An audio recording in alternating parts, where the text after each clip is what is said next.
Hey, Sam, you come up with that intro line? You didn't tell me that was today.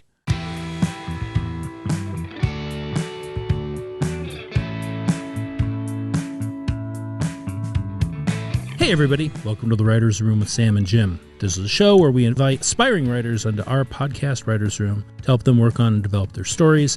You can help us out by going to Apple Podcasts and hitting the subscribe button. Better yet, you can rate and review us. You can also join the conversation that we're having on Facebook at the Writers' Room with Sam and Jim, or follow us on Twitter and Instagram at the Sam and Jim. Now, we're going to break some story with Shawn, Waugh in just a minute. But first, Sam wants to go off about something. Sammy, hit me. All right, here's what I want to talk about today. You know, we've been doing this podcast now. We have, 25, 30 episodes, whatever it is. We always have this conversation on shows we're on, which is, what's the show? It's always like, what's the most important thing? Sometimes we're reacting to which actors are popping or which scripts we like the most or what most resonated with us, because shows can go in any direction. And here we're doing this show, which is really the show we're doing for our younger selves, where we bring people on and we talk about their projects and we try to give them the benefit of some of the hard-earned craft. Oh, God, if only someone had told us. Right. And we're mindful of, and sometimes I'm worried that it sounds a little bit too much school, or it sounds like we think we know everything, and I hope that's not coming across. We do. I wish we did. But we don't. But really, so instead of a rant, what I want to ask is, what do other people want to find out about? What are the people who are listening to the show? What are the things they want us to talk about? Or are there ideas for the show they want us to do, or directions we should go in? We'd like to use your brain trust for what's resonating, what's not resonating, and what you'd like more of. That's what I really would like to say. Is there anything you want to add to that, Jim? Just that you should hit us up on Insta or on Twitter at the Sam and Jim. Let us know. What do you think? What are the things you like most that we do? What are the things you don't like? What do you want more of? Or the things we've never even thought about that you'd like us to talk about? And we'll get into it. Yeah, and you can DM us on Twitter. And can you DM on Instagram? Yeah, you can DM on Instagram. I don't use Instagram that much, but go ahead and DM us so you don't have to post it. And we'd like to hear from everybody and what they're doing. So again, at the Sam and Jim on Twitter, or that Instagram thing that people tell me so much about. Thanks, everybody. Okay, let's get into this week's show. Hi, Shawn. Welcome to the Writers' Room with Sam and Jim. How you doing? This is Sam. Hi, I'm good. Thank you guys so much for having me today. First of all, we're inspired by anything that says the Wolvener. Great word. It's such a good word, and that's part of the title of your show, or at least the working title. You don't have to commit for the rest of your life. Jim and I used to get very intense about titles, and then now I just say I don't care. I just don't care, because it will decide. It'll eventually, something will come to you. But because we've never hit the title the Wolvener of Los Angeles before, I would never let that go. That's a great title. Shawn, where are you calling from? North Hollywood. Oh, right around. Where are you from? Because no one's from North Hollywood. I'm originally from Dallas. And you moved out here to chucked it all so you can be a writer. I actually started in New York as a location scout, and then I came out to Los Angeles to go to graduate school. And then after that, I had an internship on a network show, fell in love with being in the writer's room, and realized that is what I wanted to do. And then, I met my partner out here in Los Angeles, and she has been a stalwart champion of me trying to finally break into the room as a staff writer. Does she have a sensible job with a steady paycheck? That's the question. This might be giving a little too much away, but she is a prosecutor in Antelope Valley. Which, oh, dude, that is so. I'm so happy for you. It's the sexiest thing I've ever heard a writer say. I know. I was so worried you're about to say teacher or something like that. We were having this discussion with a young writer friend the other night, and we were like, no. You don't actor? No, you don't want to date an actor. What you need is a lawyer. Yeah. You need an accountant. Yeah, she said, I don't want to, what would I have in common with an accountant? And I'm like, hopefully a checking account, because you're in a bank, you're in a writer's, man, right? I mean, that's the craziest thing I've ever heard, that to marry another writer. And by the way, Jim and I both have, our wives are straight jobs, God bless them. My wife is a teacher, unfortunately, but that worked out. She then got tenure. So you're out here, you're doing the classic. I'm guessing that the university the graduate school you went to was in something useless like film. Or writing or something. I bet it was. Right on the nose. Okay. There we go. Yeah, okay. So you're classic. Like when they have, all the different flavors, you have picked classic. Not you're like chocolate. You're just chocolate. You're just vanilla. Straight up latte. She's a latte, no almond, no caramel swirl, nothing. It's just straight up. Yeah, so okay. No Ben and Jerry's here. This is just vanilla. All right. So you've been. So what have you been doing? So what's driving you crazy right now? I mean, I have been on I started off on a network procedural. I was there for 5 years as an EP's assistant and a writer's assistant. Since then, I've been bouncing around from show to show as a script coordinator. Mm-hmm. And the problem now is that with the way the landscape looks with Netflix and Hulu, all these season orders are, only maybe 8 or 10 episodes. And so it's really hard for there to be shows that even have freelance spots open available for support staff to get an opportunity to try to get in there. And so I can keep going to another show as a script coordinator and another show, but unless it's a show that looks like they have a 22 episode order, then it feels like I'm doing it more for the paycheck and the health insurance than I am getting to work for an opportunity to show my stuff to the showrunner. Yes. Right. We feel you. That was not our path, but we were assistants for a year or two. But to just give you some hope, though, Tamara Becker Wilkinson, who was on the show actually earlier, but she's now a co-EP, executive producer, or an executive producer on Doom Patrol now, and she's very successful, and we love her, and we really enjoyed working together. And on Daredevil, and she was a script coordinator for 6 seasons. I mean, she was really, and it taught her a lot, but I'm sure that was very hard on her marriage. not necessarily just the money, although I would imagine that's a big problem because script coordinators, why don't you tell everyone what your week looks like? When Jim and I know, of course, but let's hear your perspective on your week as a script coordinator. What does a script coordinator do, and what does it look like? As a script coordinator, I'm sort of the conduit between the writer's room and the rest of the outside world. So any draft that comes out, a lot of the paperwork, that's just the bureaucratic paperwork that comes out of the writer's room, generally all has to get funneled through me. And then I'm the person who might be sending things out to clearance to make sure that we are allowed to use the words or the pronouns that we're looking for in a script.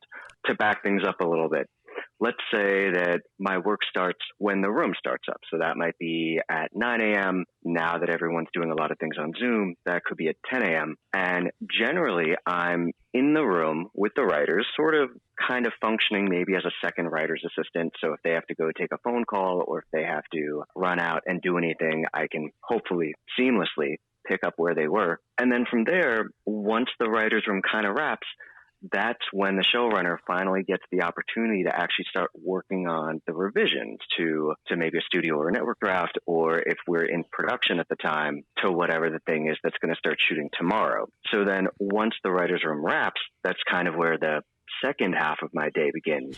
And your second day begins. That's right. And so that's when I start getting material from the showrunner or from the writers, and I start proofreading things. I make sure that we might refer to locations the same way throughout a script. I make sure that. All right, wait, Shawn, let me interrupt you, okay? Because this is like a textbook. Let me tell you that you're being way too nice about this whole thing. So you're waiting around for drafts all the time. You're not getting them when you should be getting them because sometimes perfectly legitimate reasons, like, it's broken, the writer's room is trying to fix it, or the showrunner is, or this or that. But a lot of times it's also because there's a lot of meetings that people have to get to before the script goes out, but they have to check it, and you're just sitting around waiting. And basically you have your phone glued to your body 24 hours a day, 7 days a week. You don't get a script until the showrunner a lot of times, or the senior writer, or the writer, or whoever's doing it, until they've had dinner. Then they go back to the draft. They might do an extra half hour, and finally they get you the draft at 10 o'clock at night. And now you are, you've been waiting for that call, so you haven't made plans. You finally get the script, and then you got to polish it. It needs to be perfect, distributed to every single person that's supposed to get it, and not one more. Or one less. They're left and off. It's all got to be done quick by midnight or whatever, because you got 300 people on production waiting for that draft so they can see if there's any changes, because the thing shoots in 1 day, 1 hour, 1 week, whatever it is. And then you have to come into the office the next morning, fresh as a daisy and perky, and do the whole thing again. Is this right? I mean, I 100% yes. Appreciate you getting to say it and not me. Right, not make you say it. And the best part, I think, is when someone says, when they tell you the script, they're going to get you a draft by X time, so you're ready to go. And then not only do they not get it to you by X time, but it's 12 hours after X time, and they knew the whole time, and they could have just shot you a text saying, hey, man, it's not going to be for a while, so do what you got to do. But they don't do that, or they finally finish at 10 o'clock on a Sunday because they wanted to have a whole day so they could have a day off, but meanwhile, your whole day was screwed. Don't answer that question, Shawn. We all know. Jim and I know this is 100% true. I feel like 3/4 of the scripts I ever see went out at 3:27 a.m. Yeah, stuff like that.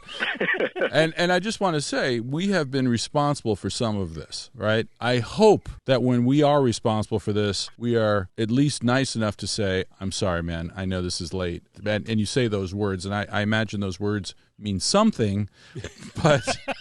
Please tell us they mean something. But when you're sitting in a different booth of the restaurant from your wife or friends, and you're quickly doing something and getting it out because you brought your laptop with you. Okay, so I understand why you don't want to be a script coordinator anymore. I just want everybody to understand this is one of the hardest jobs in the writer's world, I would say. Wouldn't you agree, Jim? Yeah. On the upside, you sure know how to format a script when you're done. Mm-hmm. All right, so you're in that tough spot. And then, of course, the question is, when do you write? Now, sometimes as a script coordinator, you get 4 or 5 hours where you're just sitting there waiting and you have time to write, right? That works. Or sleep. All right, so you're in this circle, and it's frustrating, and now you have an idea. So the question is, how much are you writing? You're writing as much as you can? How's your skills? How do you feel about your stuff? I generally feel pretty positively about a lot of the things that I'm able to put out. My most recent draft of this script that I brought to you guys, I've sent it to 6 competitions. 3 of them, it at least made it to, the quarter finalists, if not a little higher. And then 3 of them, it didn't even move the needle. There's a little validation that some people seem to like it, and that seems to indicate that, I do have some chops, but this isn't really, topping the meter and getting me the kind of attention or phone calls or emails or anything that I would kind of hope if maybe I made it to the finalist level of a competition. Well, I don't know if that would do that either. By the way, it depends on the competition, and I really don't know. But I would say the number one goal of a script coordinator position is meet the writers. Get to be friendly with the writers. Have you done that? Yes. All right. So you have a group of writers that you can occasionally send an email to and say, hey, just how you doing? What's going on? Or whatever. You can do that. Yes. And are you sending those out regularly? I would say maybe every 3 or 4 months. Good. That's good. Right. That's about right. Okay. Good. All right. Yeah. I think the writers are always so shy about reaching out because you don't want to. I mean, there's always the one that doesn't. It's hard. Writers being sort of keeping their name out there and being in people's faces goes against the nature of most writers. Right. All right. So you're doing that. So now let's get into the product then. Let's see what you got. Let's see what we can help you with and try to get you a script that hopefully someone will agree to read the first 10 pages. And by the way, that's a great strategy, is not to say, hey, would you read my script, but would you willing to read 10 or 15 pages? Because I can do that in 10 or 15 minutes, and then you kind of get a sense right away of how the script's going to go. And if it's really good, they'll want to read the rest. Right, and for staffing, like that first 10 pages is where a lot of scripts either keep being read or not when they're hiring. So what's your idea about? What are you working on? So this is about and I may have given away the plot a little bit, a prosecutor who works out in Antelope Valley, who is also basically a werewolf. And in this script, I'm working on the werewolf mythology a little bit to explore the idea that werewolves can only be women. And so there are matriarchal bloodlines to being a werewolf. Interesting. But what I really like about this script is there's kind of this Dexter-ish feel to what if you have a superpower that lets you work outside the system to bring justice for victims or to, make the bad guys pay. But for you to do that is kind of anathema to the reason you became one of these law-abiding type of surrogates for the voices of victims in the first place. So that's interesting. Well, first of all, a prosecutor who's a wolf, that's in line.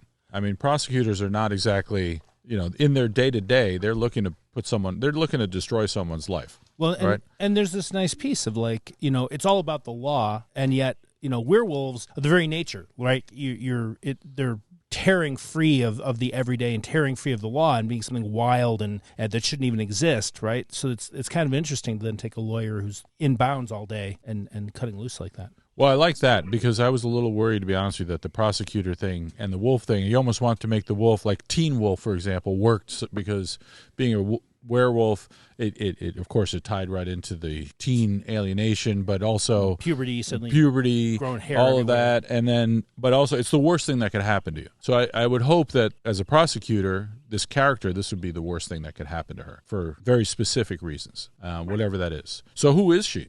She is a woman who loves structure and loves order, and she There you got go. into being a prosecutor because society works when order is followed and when laws are followed. And so, yeah, she's really grappling with just keeping it together when there is this thing that is quite literally unleashed inside of her that is entirely outside of her control. Oh, I like that. Yeah. I like that. There's a little kind of Jekyll and Hyde quality to it. Right? Definitely. Order Definitely. What's your first scene? Do you have it? Do you know what it is? Yes. So my first scene is we're in the middle of the forest.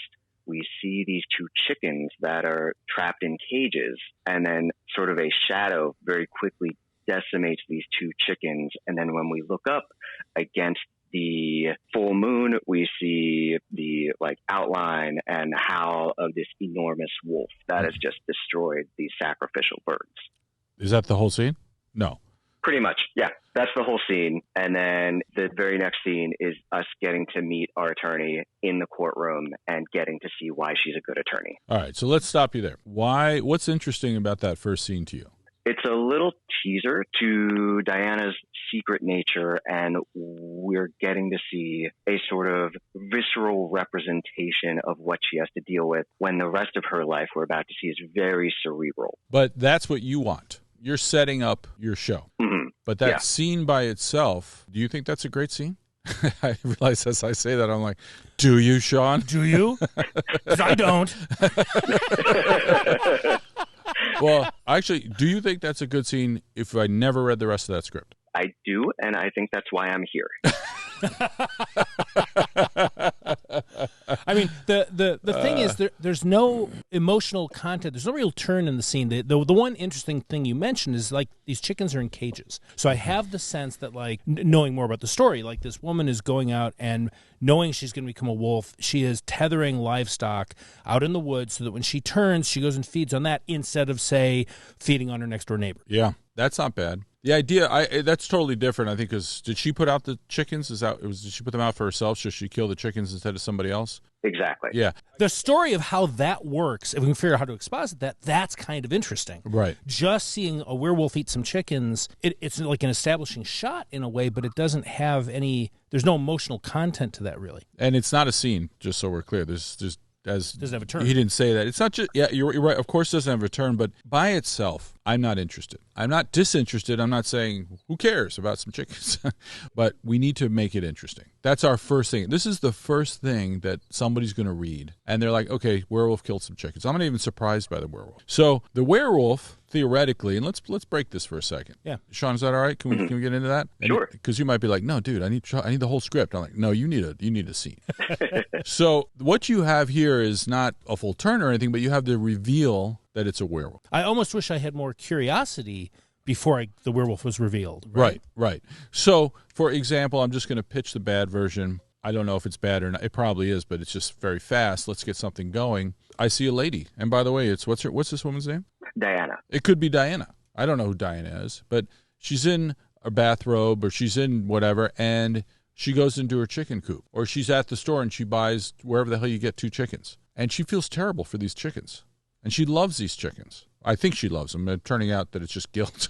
And she goes out somewhere into the middle of the forest and she puts the chickens down. And maybe she talks to them for a second, or she's like, I'm so sorry. And then she puts them down and then she goes away. And then there's a time lapse of some amount. And then we get eerie, stuff in the underbrush and all of that. We have no idea what's coming. And then in comes the wolf. I'm not saying that's good, but at least there's a buildup. There's something happening. I don't know what's going to happen, and there I am. To throw one other variation at you, there's a world where, because when you come to a story like this, presumably Diana is up to her neck in shit as prosecutor, because that's what makes her interesting, right? So you put her in some situation where maybe she's at some party because she has to get to this lawyer and talk, or she's trying to find something out, whatever it is, and you put her in some situation where you see this person in a scene where she's desperately trying to find this person, and she's fighting with people to get to them, and she gets to them, but the whole time she's checking her watch and she's looking out the window because it's evening. Like there's something where you're teeing up her side of the story, and then she flees from the situation right when she's about to get what she wants, and you don't know why,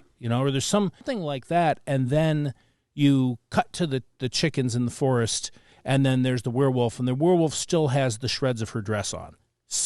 I don't know, but something where... Well, I don't want to know it's her. You want to know it's her? I don't know. I'm just trying to get that sense of like, there's something going on with this woman first, and I have her sense of things. Maybe that pairs with the buying of the chickens and the stake in the mountain. I don't know what that is. Well, the only thing is, we should let Shawn react to these pictures, but the difference is, and it's a significant one, is in my pitch, you don't know what the relationship of the woman is to the werewolf. No, but if she's got shreds of clothing, I'm going to... But I guess, and it doesn't have to be. And so it's a question of what Shawn wants them to know at the outset. Right. Shawn, what do you like, or do you like nothing? And I would not blame you if that was your answer. No, I think both versions are great because they do have some sort of twist. And if there's a world where her need to be sort of obedient to this new nature gets in the way of what she wants as an attorney, as a human being, then I think that really helps talk about what like the crux of this conflict is. Exactly. That is, however you get there, I think that is your home run thing. If you can get that in your first 10 pages of meeting this character and seeing how this other side of her is blowing up her life, that's great. And then maybe there's some way down the road in the script where you find out how she's actually using it to her advantage, and maybe that's the thing she gets to. Well, and the thing is, we want to be careful that we don't know too much about what she's doing at the start, because I don't want to know everything. I don't want to be like, oh, she's a werewolf and she's got problems. I think that comes later, but I don't want to know she's a werewolf in the first 5 minutes. I want to know that she has problems. Yeah. I want to see her dealing with problems, even if I saw her put out the chickens, or maybe I didn't. Maybe you just do a shadow bullshit thing. But we need to grab the reader right at the beginning. And Jim's right, and you're right, that her central problem should have some reflection in there. Not exactly, it doesn't have to be perfect, but it's the idea of her central problem, of managing her life. There's so many ways to go about it. Now, I got to ask you a tough question. Now that you see what the scene could be, two mediocre versions that Jim and I pitched, the much better version of that you're going to come up with later. Or that JR's waiting to say over here. Any one of those things, now that you know that that's the possibility, I'm going to ask you a weird question. Why didn't you think of this yourself? Meaning, you were satisfied with that other thing. Now you see the potential. What did you miss? I think I was sort of too attracted to the visuals of what I had come up with, and maybe given myself a little too much of an attaboy, pat myself on the back and saying like, wow, Shawn, you came up with this great, cool visual scene. And well, it's one of my darlings. But now that you see how it can be, I'll explain why I'm being such a dick here in a minute. But now that you see what it is, and you see what all this stuff that you left on the table, why did you leave it on the table? Why didn't you dig around and find that? It's a great question. It's embarrassing to have to say. It's a little like, I didn't know what I didn't know. Yeah. Well, no, dude. Jim and I would say that to each other all the time. We still do. We still do, right? But we say it, now we know a lot more. But yes, no, it's true. And the reason I bang on it, because it is a blind spot. And I wish I could ask me and Jim this question 10, 15 years ago. I wish I could say, we pulled out an old idea that we had that we really loved for a movie, and we're trying to figure out how to make it into a TV show. And we read this outline, and we wrote this like 30-page outline for the movie. And in there, the character drives are undercooked. Basic questions we would ask ourselves now are not there. And we didn't try to find the essential character emotional problem and then see how we could reflect it in every scene. We just didn't do it because we didn't know any better. But there was some cool action stuff. Things happened. Yeah, there was a lot of stuff happening. There was emotional stuff, but it wasn't as developed because we didn't know any better. And the reason I asked this too is you're getting frustrated being a script coordinator this whole time. So you've got to find out what's your blind spot. What's the thing that you're not seeing? What, as you put it rightly, what don't you know? And I'm saying right now, we need to focus on, this has to be every scene. Every scene, we have to find some turn. And we have to make that turn not just be, holy shit, someone pulls out a gun and kills each other. By the way, you can do a whole career just doing that kind of bullshit. There are definitely TV shows where you're like, there's no real emotional development. There must have been some talk of it at some point, but it ain't happening. But ideally, whatever that turn is, reflects back to the central dilemma of that character. So it's hitting them in the worst spot. So the chickens thing, how does that affect Diana? And that's what I was reaching for with the party thing, was the idea that whatever's going on in her life, this shit is intruding on it. So forget seeing the dress on the wolf, right? Like, it's just the fact that it's disrupting her life, which it does, and what I was pitching gives away that she's the wolf, I think. But there's you want those questions out there about what's going on and what's the emotional drive of your character and why are they being stopped from getting what they want. And I would argue against Jim's pitch now, because I would say the way it's getting in the way of her life is okay. But why it affects her, the way it affects her desire for order is more interesting to me in this way. If she cleaned the cage and everything was perfect, and she put the chickens in and they were perfect, and everything is there and it's done, and she's upset and she knows what she's doing, and she knows there's so many things going on that I may not understand the roots of because we haven't made the big reveal. And then when the wolf comes, we see him destroy that cage, make a mess, see the full release of this animal / id of Diana. And that's still not a great scene, by the way. I don't want to propose it. But you get a sense of someone offering a sacrifice, maybe. Yeah. Or there's something, she's definitely participating in this in some way, what's going on. 100%, but it's also the order and disorder, without it being of interfering with her life, which to me is a little regular. It's a little like, we'll get there. That's what the whole show is going to be about, is about how all this stuff gets in the way of what she wants in her regular life. All right, now that we've hammered you about scene 1, what's scene 2? Scene 2 if you're willing to tell us now. Yeah. Scene 2 is us getting to see her in the courtroom and getting a bite at why she's a good attorney and how she can pick through someone's defense, and also the trials that are coming out of Antelope Valley, because they're not sexy network procedural trials. They're sort of a lot of meth cases, a lot of domestic abuse cases. Right. And so when she finally does get her first assignment for a murder case, I'm hoping that by having this case with like a misdemeanor, we're getting to see why a murder case would be such a big opportunity for her. Well, I get that. I mean, the idea that she's doing garden variety crimes and now there's an escalation, so her stakes are bigger. So I understand how important this murder case is to her. The werewolf thing is going to mess it all up. That I totally get that. But I didn't hear a scene there. I just heard her doing her job. I don't know what the turn is, and I don't know what is going on. And it's not like we need a full scene or anything, but I'm not sure what the scene. It's like we're hearing a checklist of what you want the scene to be about. But the problem for me is when I write too long of a checklist and then I try to sit down and write it, it's so hard to satisfy everything that those checklists, I find they really they bind me up. And what I propose is you just sit there and say, okay, she's in her courtroom. She's someone who craves order. She's someone who likes everything, all across her eyes and her dot her I's and cross her T's. And then what happens to throw her off her game, and does it throw off her game? What's the turn? What's the big thing that's going to reveal her by an action that she's going to do? That's what I'd be asking myself right now. I think you're right, and I think that is lacking from the scene. No, I mean, do you have any ideas for that? Well, yeah. I'd like to back out and just pull up one level from this particular scene, because I'm kind of having that question about the whole script, right? Like, what is the thing you're doing in this script where we see how being a werewolf is messing with her life? What does she have going on in her life that she's trying to do? What is the thing she wants that then this werewolf part of her is messing with in your larger story?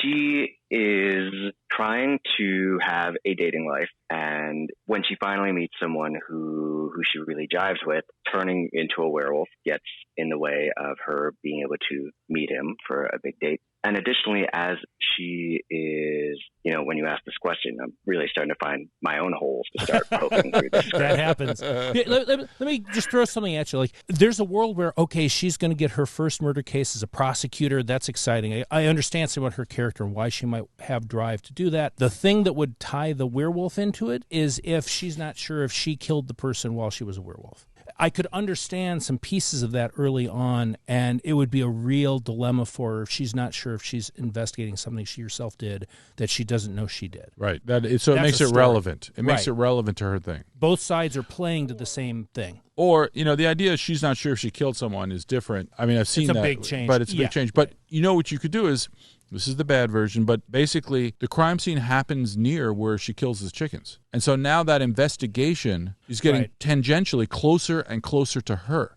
Or they find that and they think it's somehow connected to the case. That's what I mean. Yeah. So it's that idea of she's risking exposure by doing her job. Yeah. So and she has two desires. One is to be a very successful, maybe she's the assistant prosecutor and she wants to become the prosecuting attorney or the district attorney. Or this is her first big case. She's got to do it, as you said. But if she does it well, it's going to out her as a werewolf. And that's the question. How's she going to be successful on both counts? Is that sort of what you had? Do you have some version?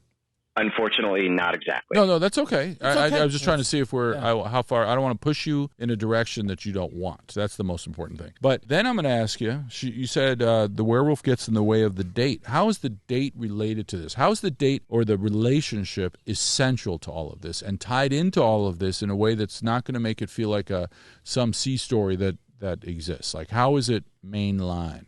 The reason why Diana is turning into a werewolf is because a couple years ago she got in a car accident that unfortunately and accidentally killed her little brother who was in the passenger seat. And she has felt so much guilt about that she has just internally shut down and thrown herself into her work.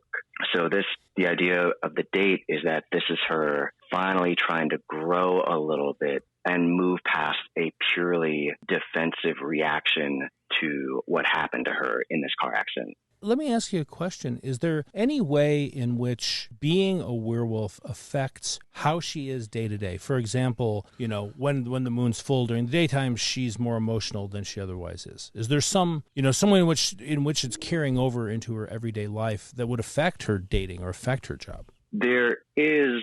When there is about to be a full moon, she does get more aggressive and more impassioned, and she literally has more of a taste for blood to the point where during her lunch break, she has to go to the grocery store and just buy ground beef that she can gorge herself on secretly in her car because she knows that she has to satiate this hunger within her. Right, it's her little true blood. I mean, who hasn't been in the supermarket parking lot eating raw beef in the middle of the day? I mean, I think I can identify with that. But let me get back to the boyfriend. Jim's point is right, which is how is this going to impede on it? That's true, and that's how he thinks on how it's going to be part of her every day.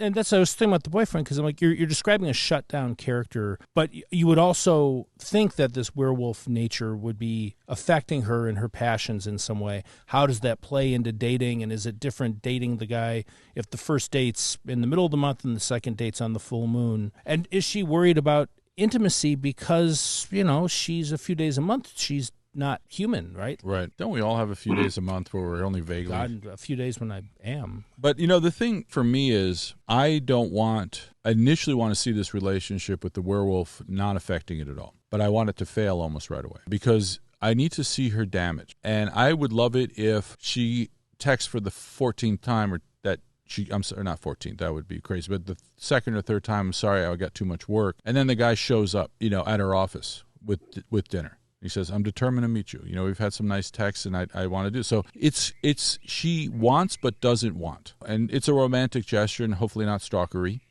and they have this meal and then she's struggling with it, but as a person, not just as a werewolf. And then the werewolf thing impedes in some ways. But I care about this couple right away. And that's what I really want. I want to care about the couple. I want to understand why she wants to be why she wants to succeed at this murder trial, because otherwise it's just ambition, which is not enough for me. I want to know why she wants it. Do you know why she wants it at all, Shawn? Because it is an attempt to right such an egregious wrong, that a murder is such a violation of the social contract, that this is her chance to make the world a little less fractured in a way that she hasn't before. Yeah. But Shawn, that's why I would do it. That's why you would do it. Does she feel wronged because, the laws of nature have been broken and now she's a werewolf part-time? It's a little heady.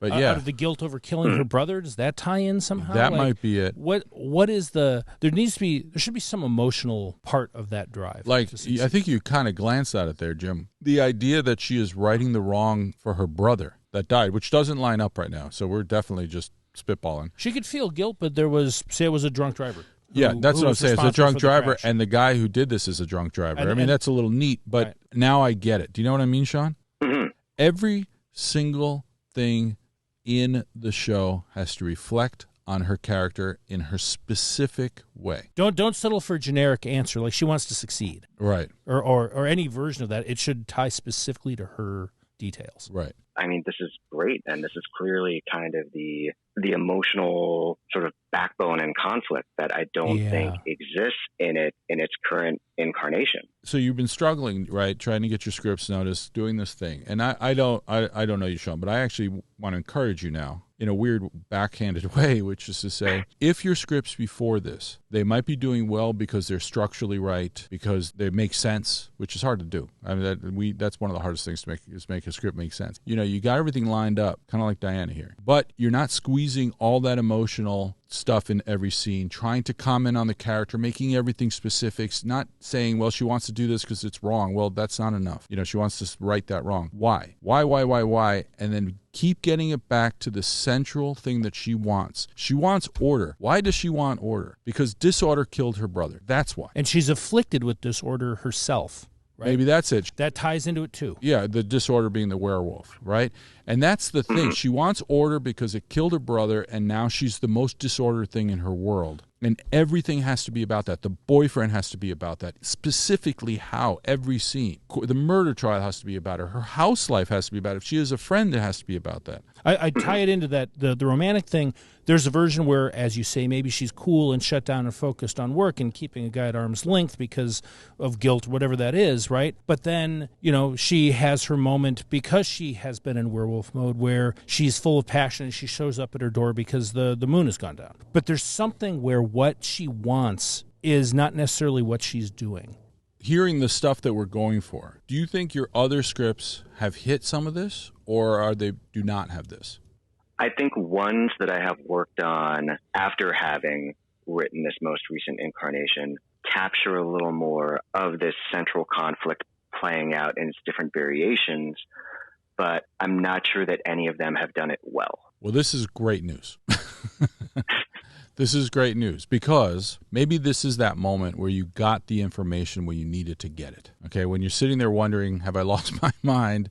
Did I go to graduate school and be the guy who has got to be working 7 days a week, 24 hours, and all that kind of stuff, and it's not quite catching. And the question is, what don't I know that I wish I did? This may be the answer to that, which is to make the scripts about something for the cat, your main, every scene, and make it so that we can't put it down. So when you send that first 10, the reader cannot put it down. And there's one more step beyond that, right? Which is all of that will come out of you knowing why you want to tell the story. I know a lot of times, you know, as writers, we come up with an idea for a show that makes sense. We get it. Oh, it's a prosecutor who becomes a werewolf. She's about law, but she has this wild side, and somehow that's messing with everything. And as a show, that's a decent idea. You can make that work. But why are you telling the story? Why does it matter? What is the thing you're trying to say by telling the story about this character in this situation? And if you can find that, find your own emotional investment in what this story is and who this character is,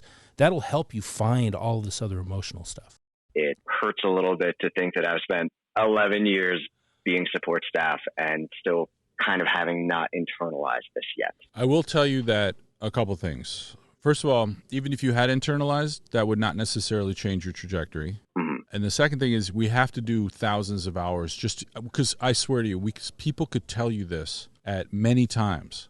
And tell us this, by the way. We forget this ourselves, Yeah. like on a regular basis. Yeah. We're like, oh shit, wait a minute, why are we talking about this? And it'll happen because we'll start there. We always know to start there, but then we'll drift into, okay, how does this work? What's the function? What's the plot stuff? What's this? And then we'll forget to get back to, okay, we got some stuff now to look at, but let's get back to the character. So what I'm saying is, in order to understand this concept, you have to bash your head against the wall for years. I don't believe you can do it faster, right? And I believe that because I teach these classes at thewritingpad.com, and I say things to people, and I know they're in English, They're not that complicated. And I think, well, okay, we've covered that now. Now let's go to the next thing. And then we're talking about the work, and I'm like, well, what happened to step one that we talked about?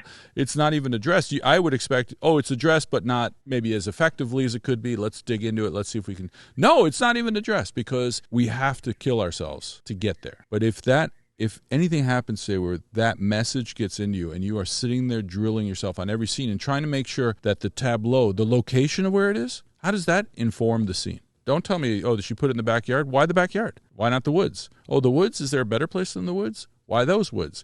Just those questions which are annoying. But if you're hammering yourself and digging for gold on everything like that, it's going to be gold. But it can't just be, somebody, they put us some chickens, werewolf comes up and eats them, because it's just not a scene. It's not about her yet. It's about you trying to set something up. And that's the thing. And it's the hardest thing for all of us to deal with. You're not alone, Shawn. I promise. So, no, your 11 years have not been a waste. They've gotten you here. They've gotten you here. That's right. Thank you. It took us years to get there. And as I said, we were reading something that we wrote 13, 14 years ago. And I was like, man, how did we not have that? We knew better than that. But if it was easy, anybody could do it. So, are you not going to kill yourself right now? Are you right after the show? No. Okay, good. Because you're, yeah. You have a kid on the way, don't you? 4 months old? Yeah, she just turned 4 months old yesterday. Oh, you have a baby. Yeah, so he just hasn't slept in 4 months. And now we're telling him, oh, no, you didn't know wrong. Do it this way. Where you want to go from here, Shawn? So what's the next step? Not in this show, because I think we got to wrap it up. But what's your next move? What are you going to do? It's funny because when I had first talked to JR and had written to the show, my initial question was, when do you shelve an idea? When do you decide it's not worth retooling or reworking anymore and just putting it, in the filing cabinet? But what you guys have introduced to me is a completely different version of the show that actually looks at all the facets of her and her complications, and not just, isn't this a fun story about a girl who happens to also be a werewolf? Mm-hmm. Yeah. It's that too, by the way. It's that too. It's the writing from the inside out versus writing from the outside in. Instead of just, what am I seeing on screen? It's who is she and what's happening to her and why. Yeah, and so it's really exciting to try and think about these ideas with that kind of foundation to them, and not just, I think I came up with some really cool mythology. Let me tell you about my cool mythology. We've all been to that party. Yeah, you're speaking Jim Dunn's language now.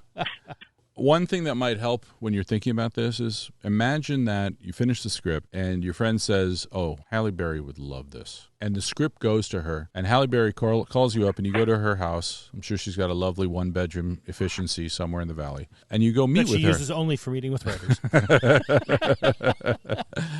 And you start talking to her about the script. I can guarantee you she's not going to talk about anything other than her character. And so the question is the character good enough to get an actor that's a talented actor interesting? Not from a tactical standpoint. I mean, just as like your North Star. If you have the woman that you want to play Diana, your fantasy, hire or cast, put them up and then say, is this good enough for her? Is it conflicted? Is it interesting? Is it surprising? Who is this character, and why would you want to do it? And what's it? And do not put a picture of the werewolf up on their wall, because it's not about the werewolf. The werewolf's just a part of her. Yeah. It's such a paradigm shift from what I thought were some cool sleights of hand that I was trying to approach this script with, that it's fundamentally going to be a very, very different story with the kind of insight that you guys have had. Shawn, this has been great to talk to you. I hope we have not bummed you out, but instead have helped a little bit, and also maybe said, dude, if you get this, people are going to read the script. I guarantee it. I don't know how else to say, but this is exactly what I needed to want to come back to this script to try to make it better, but also two, to finally see that it is an idea that actually is, I shouldn't even say an idea, but this is a character who I can really, no pun intended, sink my teeth into. All right. To make it about her and not just the fun flashes of set pieces that come on when I'm stuck on the 101. All right. But believe me, I know what you mean. Well, there you go then. Our work here is done. Shawn, it's a pleasure. Thank you so much for talking to us today. Good luck, man. Thank you so much, guys. I really appreciate it. Be well. And that's all we've got for you this week. Our producer, J.R. Zamora-Thal, is working the mixing board. Our logo was designed by Julien Debar-Monclair, and our music was provided by Bouderays out of Austin, Texas.